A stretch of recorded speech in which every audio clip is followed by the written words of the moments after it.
식당 물가도 매일매일 치솟고 있습니다. 젊은이들은 또 취업이 안 돼서 대단히 어려운 상황입니다. 그래서 저는 자연스럽게 국가란 무엇인가, 이럴 때 국정 운영을 어떻게 해야 되는지에 대해 생각을 해보게 됐습니다. 현재 거대 야당, 이분들은 이 어려운 시기의 터널을 살아가는 우리 사회적 약자들의 분들을 얼마나 대변하고 있습니까? 이렇게 또 궁금증을 가져보기도 합니다. 그 평가는 여러분 아시다시피, 보시다시피 별로 좋지는 않습니다. 소상공인, 자영업자, 상인, 다문화가족, 간호인력, 문화예술사업 종사자, 노인, 사회적 약자들은 누구를 의지해야 할지 대단히 답답한 그런 상황입니다. TV에서는 대형마트 의무휴일 폐지, 50인 이하 중소기업에 대한 중대재해처벌법 적용 등 속상한 얘기들만 계속 나오고 있습니다.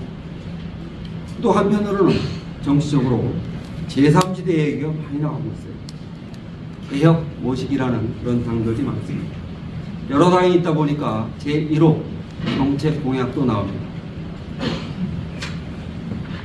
그 중에 제일 제 귀를 의심케 하는 그런 공약이 하나 튀어나옵니다. 바로 65세 이상 어르신들에게 제공되는 지하철 무임승차를 폐지하자는 것이었습니다. 여러분들 다 기억하실 겁니다. 우리가 경제발전을 제대로 시작한 이래 가장 창피하고 부끄러웠던 순간, 1997년 12월 외환위기가 닥쳤고 IMF의 요구로 우리는 구제금융을 받기 위해 뼈를 깎는 구조조정을 감내했습니다. 수많은 사람들이 거리로 내몰렸습니다. 그분들은 당시 40대, 50대 초반으로 졸지의 실업자가 됐습니다. 포장마차, 붕어빵 장사, 치킨집, 선술집 등을 차리게 되었습니다. 많은 가게들이 한꺼번에 문을 여는 바람에 또 다른 자영업자들이 파산하는 악순환이 계속됐습니다. 그때 눈물을 삼켰던 분들이 이제 60대 후반, 80대 초반이 됐습니다.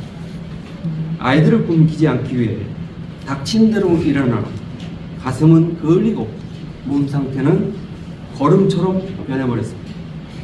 보호가 필요한 노인이 된 겁니다. 그때 초등학교, 중학교에 다니던 그분들의 토끼 같은 어린이들, 그 자녀들이 자라나서 지금 정치권에 들어왔습니다. 그리고 하는 말이 지하철 무임승차 폐지입니다. 얼마든지 다른 방식으로 해결할 수 있는 문제를 20대, 30대에 표심에 호소하기 위해 이런 노이즈 마케팅을 하는 것은 아닌지 여러 사람이 의문을 품고 있습니다. 우리 사회는 다양한 구성원이 있고 국가란, 그리고 정상적인 사회란 더 어렵고 힘든 사회적 약자를 보듬어야 한다고 생각합니다. 노인들은 공평하고 20, 30대에게는 성장의 날개를 달아줘야 한다고 믿습니다.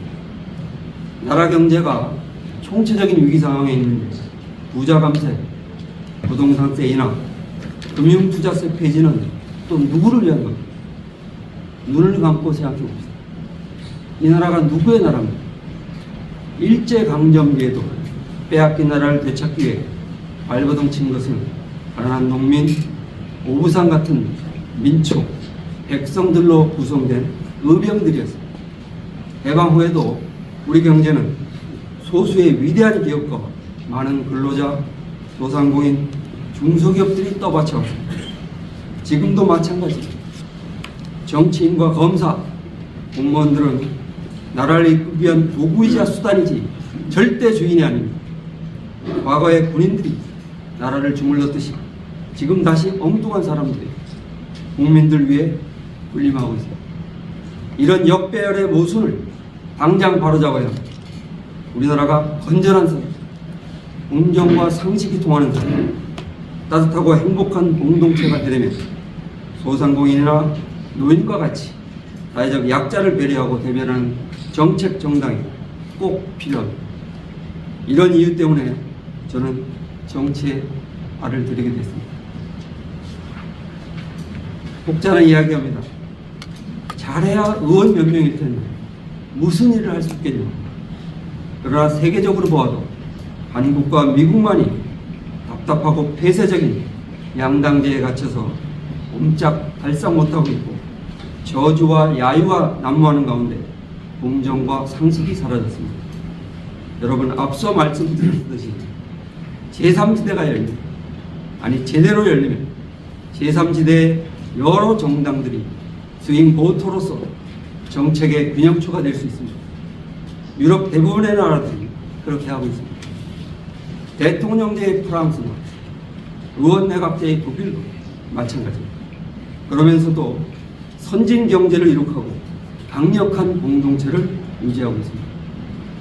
저희들 대한상공인당 소수의 목소리에도 귀를 기울이고 더 낮은 곳에 힘들게 서 있는 사람들 빠짐없이 즐기면서 갈라치기가 아닌 따뜻한 정책을 그분들을 위해 담대하게 추진해 나가겠습니다.